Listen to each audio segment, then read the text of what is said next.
কারণ এর আগে আমরা দুই একটা বয়কট দেখেছি, ওয়াকআউট দেখছি এবং ওয়াক ইনও আমরা দেখছি। আমি বলতেছিলাম ওয়াকআউট ওয়াক ইনের আইনগত কোনো ভিত্তি এই মিটিংয়ে আছে কিনা, পার্লামেন্ট আছে তো জানি, এটাতে আছে কিনা এটা খুব জানি না। তবে হাউসটা কিছুটা প্রাণবন্ত হচ্ছে, we are enjoying the issue.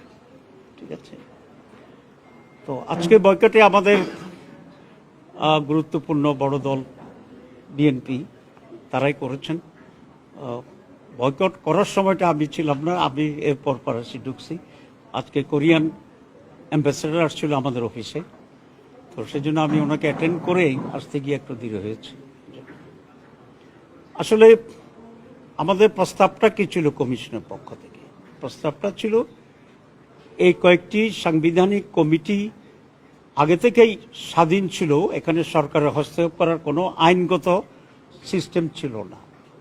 কিন্তু আমরা দেখছি যে নিয়ম যেটাই হোক, ড্রয়ার থেকে একটা স্লিপ বেরোয় এবং সেই স্লিপ অনুসারেই যেভাবে নিয়োগ দেওয়ার কথা বলে দেয় সেই নিয়োগটা সেভাবে হয়। আপনারা জানেন যে অনেক ব্রিলিয়েন্ট ছেলেরা রাজনৈতিক কারণে চাকরি পায়নি, অনেক ব্রিলিয়েন্ট লোকেরা রাজনৈতিক কারণে চাকরি হারিয়ে ফেলেছে এবং এটার জন্য সবচেয়ে বেশি সাফার করেছে রাষ্ট্র। আমাদের পার্শ্ববর্তী দেশগুলো পিএসসির ব্যাপারে কিন্তু কোনো আপোষ করে না, যেই গভর্নমেন্টে থাকুক, কারণ তারা দেশকে ভালোবাসে। দেশে যদি যোগ্য লোকেরা যদি সেখানে না থাকে প্রশাসনে বা বিভিন্ন জানে, তাহলে দেশটা দুর্বল হয়ে যাবে। এই জন্য আমাকে অনেক মন্ত্রীরা বলতো যে সচিবেরা ড্রাফট করতে পারতো না, তো ড্রাফটিংতে ছিল অ্যাসিস্ট্যান্ট সেক্রেটারি লেভেলের কাজ, কিন্তু দেখা যায় সচিবেরা ড্রাফটিং জানে না। অনেক সচিব আছেন যারা ইংরেজিতে ড্রাফট করতে পারে না। এই যে বিশাল একটা অধপতন আমাদের রাষ্ট্রের যে দুর্বলতা, এবং বিদেশে গিয়ে নেগোসিয়েট করতে পারে না, কারণ ইংরেজি অনেক সময় অ্যাকসেন্ট বুঝে না। এটা ট্রু, এটা বাস্তবতা।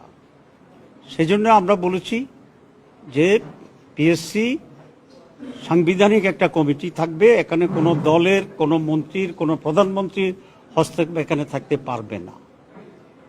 তো এটার বিরোধিতা করার তো আমি কোনো কারণ দেখতেছি না। আপনি কেন বিরোধিতা করবেন? তাহলে আপনি হস্তক্ষেপ চান। আপনি কেন বিরোধিতা করবেন? তাহলে আপনার দলীয়করণ চান। একটি দলের জন্য এটা সমস্যা হইতে পারে, যে দল মনে করে আমরা ক্ষমতায় গেলে আমরা কিছুটা বেনিফিট নেব, আর যদি মনে করে যে না আমরা কোনো অবৈধ বেনিফিট নেব না, তাহলে এখানে মেরিটের বেসিসে নিরপেক্ষভাবে আমাদের দেশের যারা উচ্চ প্রশাসনে আছেন তাদের নিয়োগ হবে, এতে তো আপত্তির কোনো কারণ নেই। আমি বলেছি বয়কটের পরে যে তাহলে এই হাউসকে কনভিন্স করতে হবে যে নিরপেক্ষ, হস্তক্ষেপহীন, মেরিট ওয়াইজ একটি রিক্রুটমেন্ট যদি হয়, তাহলে দেশের কি কি অসুবিধা আছে এটা আমাদেরকে কনভিন্স করতে হবে। আমরা যদি মনে করি দেশের খুব অসুবিধা হয়ে যাবে, অবশ্যই সেটা আমরা করব না। আর যদি এটা হয় যে না দেশের জন্য ভালো হবে কিন্তু কোনো একটি দলের জন্য খারাপ হইতে পারে, তাহলে তো এটাকে জাতি এটা অ্যাকসেপ্ট করবে না, এবং এটা আমরা চাইও না। এখন আমরা যেটা বলি যে সচিবালয়ে স্বৈরাচারের প্রেতাত্মারা আছে, তো তাহলে এরা কারা? এরা হচ্ছে তারা যারা স্বৈরাচার মেরিটকে বাদ দিয়া স্লিপের মাধ্যমে, লিস্টের মাধ্যমে নিয়োগ করছে তারা।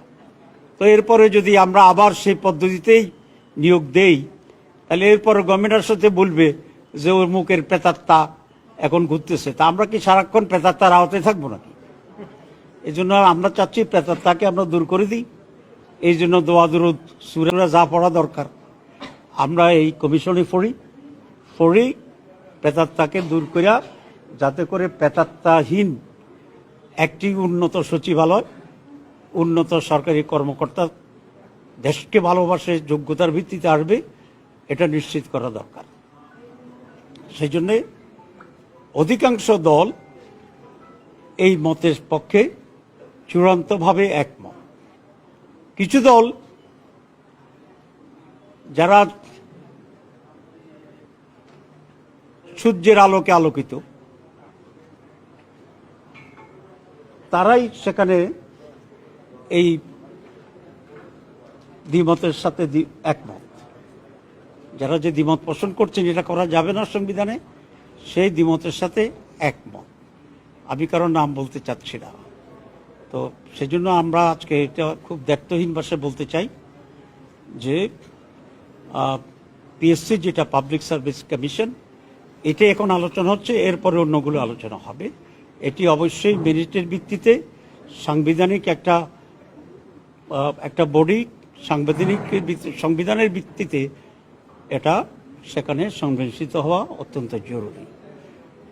যারা সংবিধানে রাখতে চাচ্ছেন না তারা কিন্তু এটার প্রয়োজনীয়তার ব্যাপারে কিন্তু একদম নেগেটিভ না। স্বচ্ছতার ব্যাপারেও তারা বলছেন আমরা স্বচ্ছতা চাচ্ছি। তাহলে ডিফারেন্সটা কি? ডিফারেন্সটা হচ্ছে ওনারা বলছেন একটা ভালো প্রস্তাব, যুক্তি কিছুটা ওনাদের দৃষ্টিতে, সেটা হচ্ছে এটাকে আইন করে টাইট করা দরকার। আমরা এটা খুব চরমভাবে বিরোধিতা করছি। আমরা বলছি সংবিধানের ভিতরে থাকতে হবে। ওনাদের যুক্তি হচ্ছে সংবিধানের ভিতরে যদি এটা চলে যায় তাহলে কোনো সময় যদি পরিবর্তন করতে হয় এটা পারা খুব কঠিন হবে, কারণ সংবিধান চেঞ্জ করা কঠিন হবে। আমাদের যুক্তিটা হচ্ছে ঠিক এইরকম, যেটা সংবিধানে রাখতে হবে যাতে করে যখন তখন এটা পরিবর্তন করা না যায়। কারণ আইনের মাধ্যমে যদি হয় এবং কোনো দলের যদি মেজরিটি থাকে তাহলে সকালে আইন করবে, বিকেল আবার চেঞ্জ করবে, এই মাসে করবে, পরের মাসে আবার চেঞ্জ করবে, তাদের সুবিধা অনুসারে করতে পারে। এই পরিবর্তনের এবং সুযোগের ফাঁক তৈরি করার যে এক ধরনের মানে স্পেস, এটা আমরা রাখতে চাই না। আমরা চাই জুলাই বিপ্লবের যে চেতনা, 54 বছরে দেশের মানুষের যে অভিজ্ঞতা, ন্যায্যতার যে অনুপস্থিতি, মেরিটের যে অবমূল্যায়ন এবং নিরপেক্ষতার যে দুর্ভিক্ষ, এই সবটাকে মিলে আমরা মনে করি যে কোনোভাবেই পিএসসি এই বিধানটি সংবিধানের ভিতরে বাইরে রাখার কোনো সুযোগ নেই। এবং অলমোস্ট মোর দেন 2/3 এটাতে অলরেডি এগ্রি করেছে। আমরা চেষ্টা করছি বিএনপি সহ যারা এটা একটু ডিফার করছে তাদেরকে বোঝানোর জন্যে, তাদেরকে কনভিন্স করার জন্যে, এবং অনেকে প্রকাশ্যে তাদের প্রতি আকুল আবেদনও জানিয়েছেন যে দেশের স্বার্থে আপনারা এটা এখানে একমত হন, এটা আমাদের রাষ্ট্রের জন্য প্রয়োজন। তো আজকের প্রোগ্রামের প্রশ্ন নেব আমি এখানে করছি। আমি বিএনপিকে ধন্যবাদ জানাতে চাই বাংলাদেশ জামাত ইসলামের পক্ষ থেকে, যে ওনারা ওয়াকআউট করলেও টোটালি প্রোগ্রাম বয়কট করেন নাই, ওনারা পরে এসে প্রোগ্রামে অংশগ্রহণ করেছেন।